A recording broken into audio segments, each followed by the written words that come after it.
Hey guys, today's video is very different from the videos that I normally post, and it's also a much darker video than the ones I normally post. The topics I normally talk about are pretty silly, childish, and funny for the most part. I really cover topics and stories like that, right? But I came across this story honestly yesterday, right?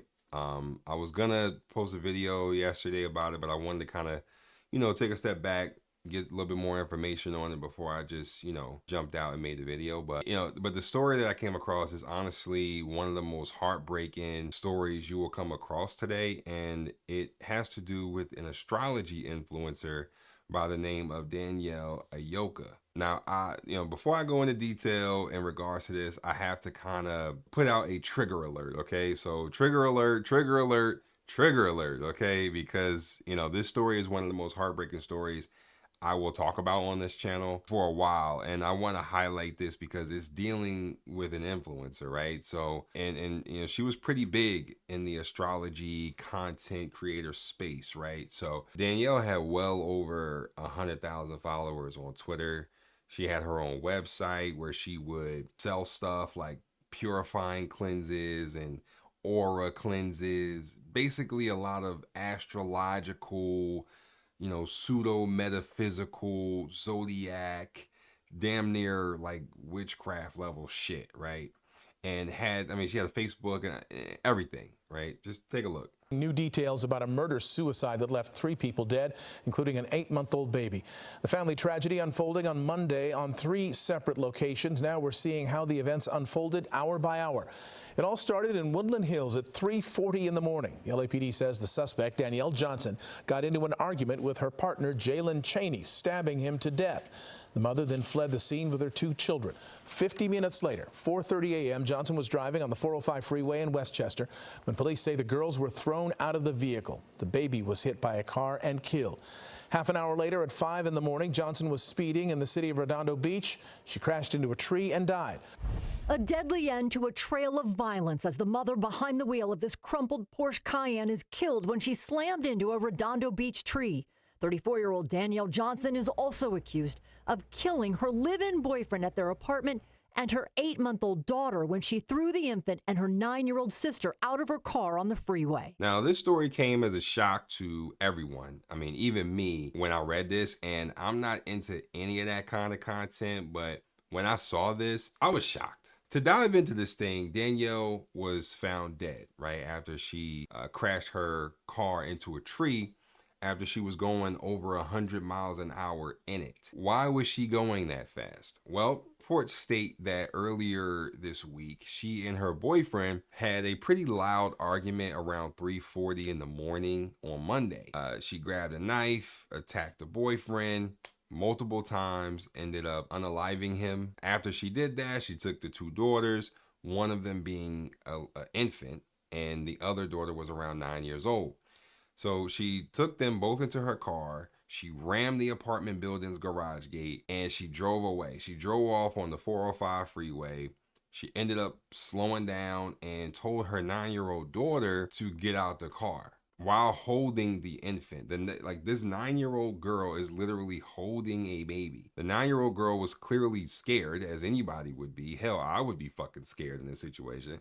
She didn't want to go, right? Like Danielle kept telling her, get out of the car, get out the car, and she didn't want to go. So this mother, okay, I use that term very loosely, kicks the kids out the car in the middle of a busy ass California highway. Now, the baby unfortunately didn't make it in this whole scuffle because the baby ended up being dropped on the ground. And just to spare you guys like the gruesome details, I'll just leave it at that. Suspect slowed the vehicle and opened the passenger door for her daughter and then told her to get out of the car. And when the daughter didn't do that, she then forcibly pushed her out of the vehicle in the middle of the freeway while moving, while the 9-year-old was holding the 8-month-old baby. The 8-month-old fell to the pavement and was struck and killed by a passing vehicle. The 9-year-old managed to make it to the shoulder with moderate injuries. A horrific ending to deadly violence that began hours earlier for the sole survivor. That little girl obviously saw more than she ever should have seen in any life yesterday. So I just hope someone's taking care of her because she's going to need it. Investigators say Johnson killed Cheney early Monday morning after a fight, then rammed the garage gate as she fled with her daughters. Their door was wide open. There was blood on the floor leading into their apartment, and then a trail of it in the hallway leading up to the elevator, and I saw some blood on the walls. A short time later, detectives say Johnson pushed her daughters out of her car on the 405 and drove away. Her final act, taking her own life at more than 100 miles per hour.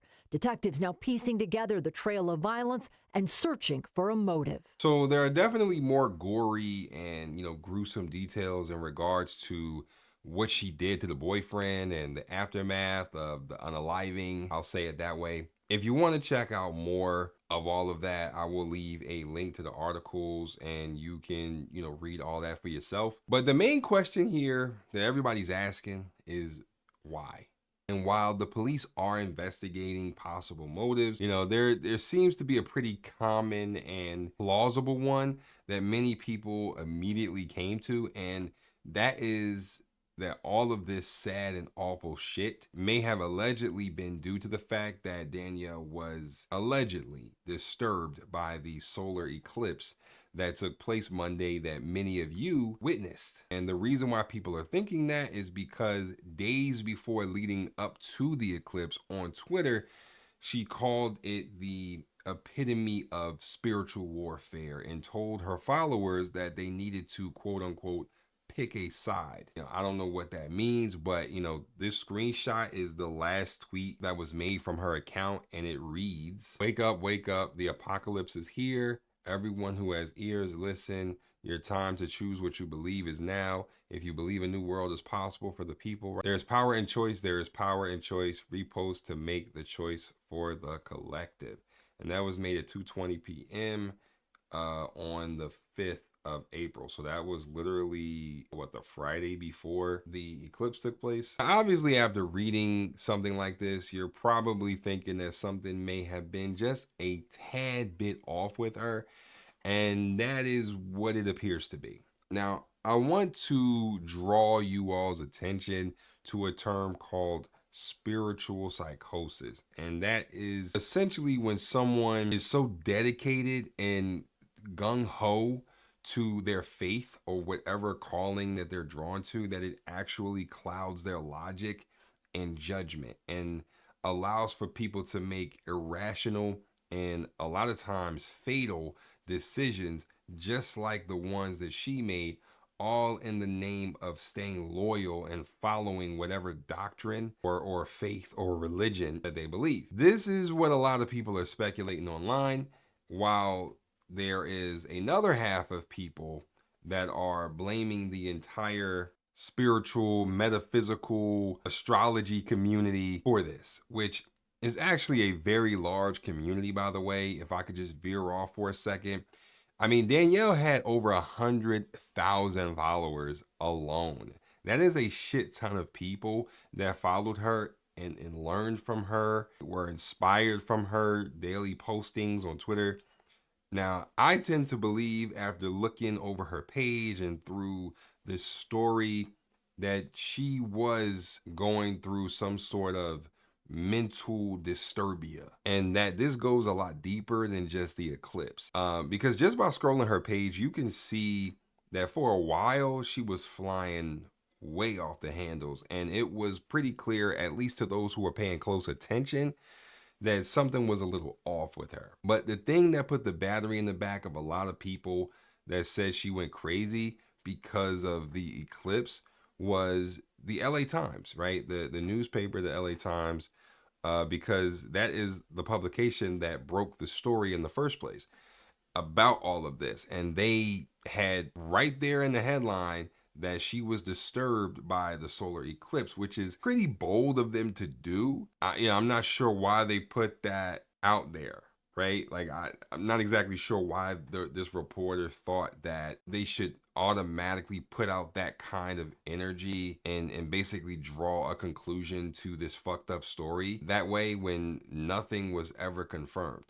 Because we don't know exactly why she did this. We can speculate, we can guess, we can do all sorts of things. But the reality is that 3 people out of 4 are gone and no longer with us due to what this chick did. It's pretty clear to me that she needed help. I mean, that's pretty obvious from the looks of it. There may have even been some paranoia involved.